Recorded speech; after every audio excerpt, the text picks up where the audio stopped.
Hello friends, in this session we are going to learn about reading works of art. Sayyid Haider Raza. Sayyid Haider Raza, popularly known as Raza, was a renowned Indian artist. Who was a renowned Indian artist? Sayyid Haider Raza. And what was he popularly known as? He was popularly known as Raza. Syed Haider Raza हे रझा या नावाने सुपरिचित होते. He was a renowned Indian artist. अतिशय सुपरिचित असे Indian artist होते. Simple geometric shapes, striking colour combinations, captivating compositions, these are some of the characteristic features of his paintings, and so are the colors blue and orange. So mostly he used blue and orange colors in his paintings. Some of the characteristic features of Raza's paintings are also given over here. So what were the characteristic features of his paintings? First of all, simple geometric shapes, म्हणजे साधे भौमितिक आकार. Striking colour combinations, colour combination होता ते पण striking होता, लगेच तुम्हाला स्ट्राइक होईल असा, लक्ष वेधून घेईल असं. कॅप्टिवेटिंग कॉम्पोजिशन्स, आणि जे कॉम्पोजिशन केलेलं असायचं ते पण एक लगेच लक्ष वेधक असं ते होतं. So these are some of the characteristic of his paintings, and so are the colours blue and orange. Blue and orange, these two colors that will also characteristic of his paintings. You will find them in almost all his paintings. Characteristic features in almost all his paintings. None of his paintings depict lifelike human figures or copies of scenes from his environment. And none of his paintings they depict or show or portray the lifelike human figure or copies of scenes from his environment.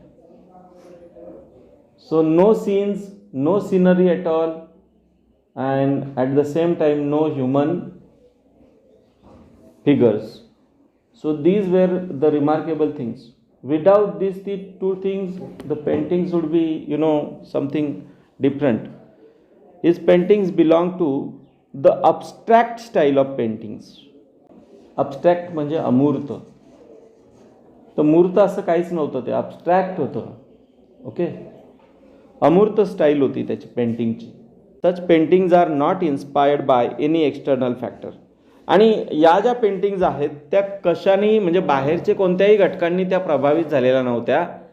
They were not inspired by the external factor, म्हणजे बाह्य घटकांपासून त्या प्रेरित झालेल्या नव्हत्या.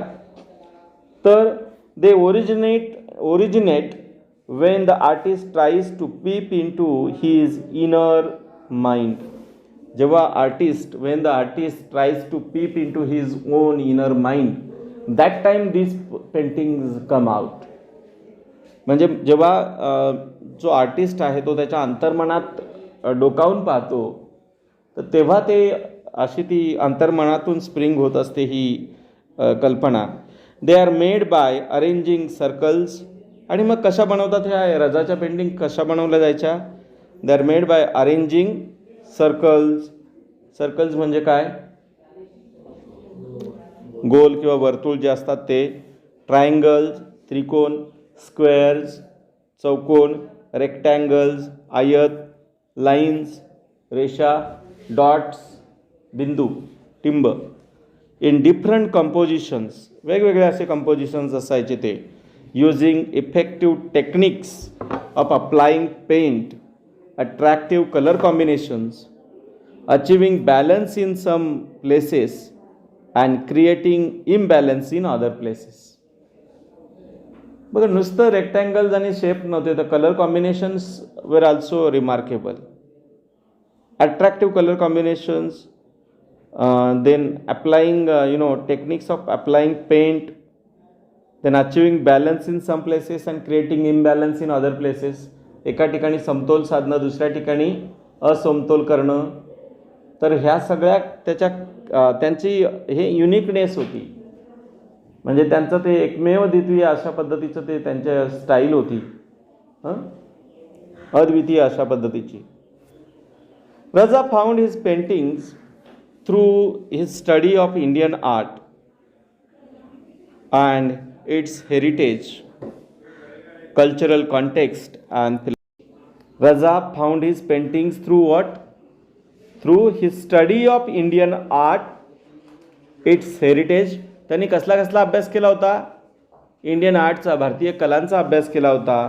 It's heritage म्हणजे त्याचा जो वारसा आहे त्याचा अभ्यास केला होता. कल्चरल कॉन्टेक्स्टचा अभ्यास केला होता.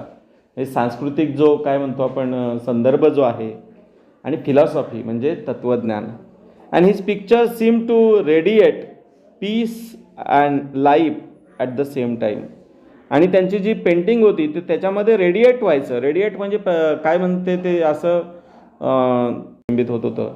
We realise that the painting is a visible form of very deep thought.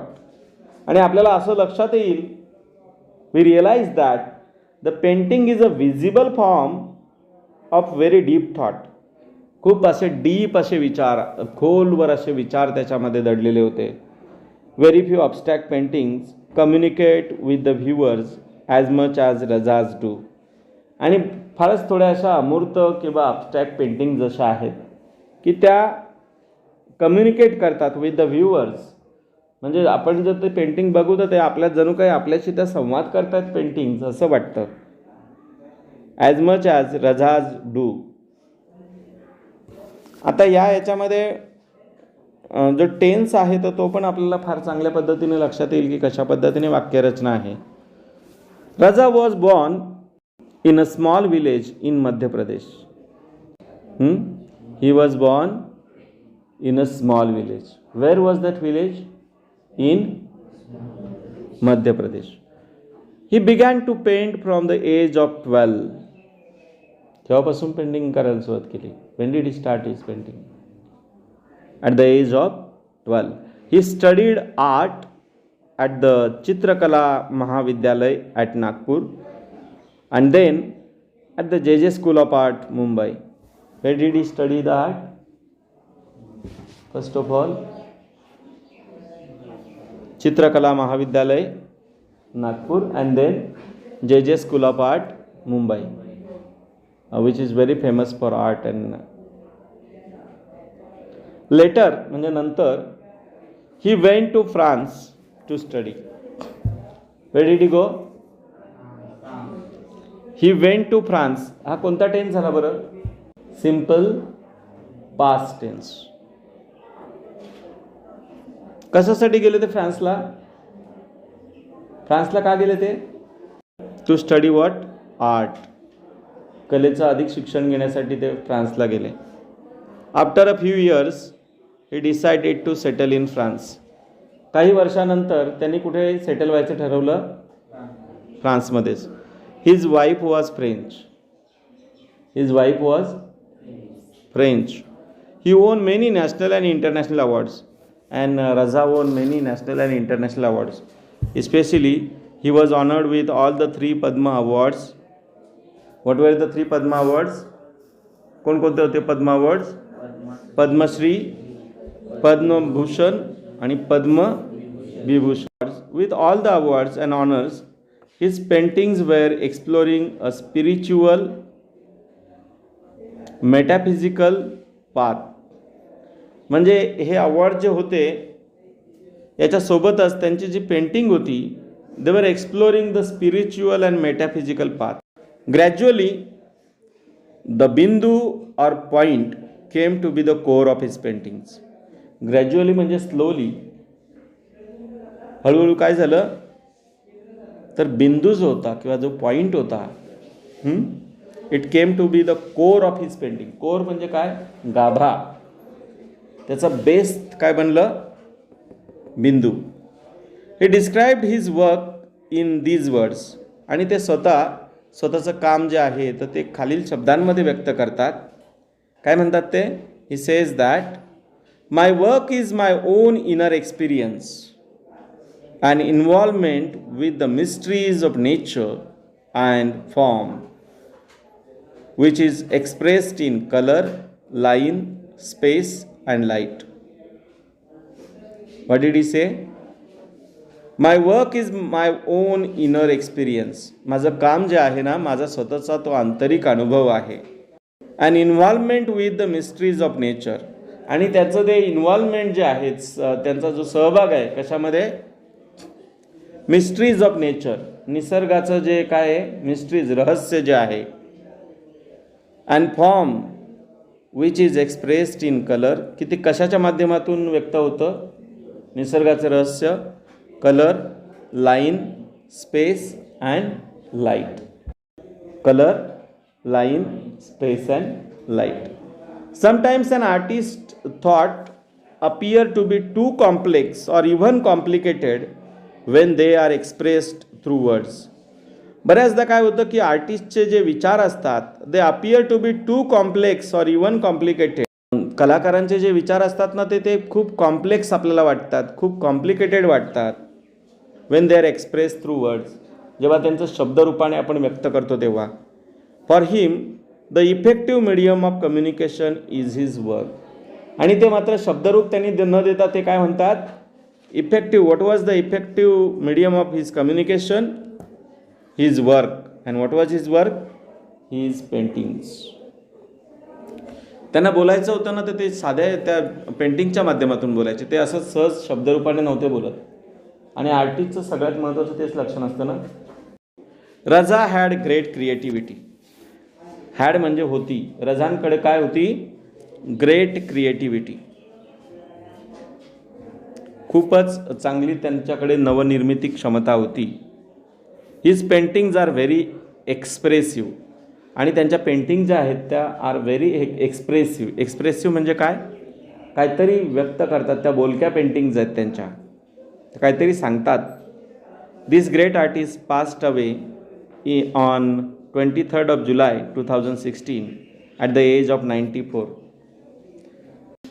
He passed away on 23rd of July 2016 at the age of 94, leaving behind a legacy of sensitive paintings. एक लिजसी त्यांनी ठेवलेली आहे. कसली? Sensitive पेंटिंगची. Achieved through extraordinary compositions of lines and colours. आणि ते कशाने त्यांनी अचीव केली होती ती त्यांची sensitive paintings? Extraordinary composition of lines and colours that depict the extraordinary compositions. की त्याच्यातून त्या पेंटिंग्समधून डिपिक्ट म्हणजे शोज एक्स्ट्राऑर्डिनरी कॉम्पोजिशन्स, एक वेगळं असं कॉम्पोजिशन ते दाखवत होते. Are you getting? So this is all about Syed Haider Raza, reading works of art.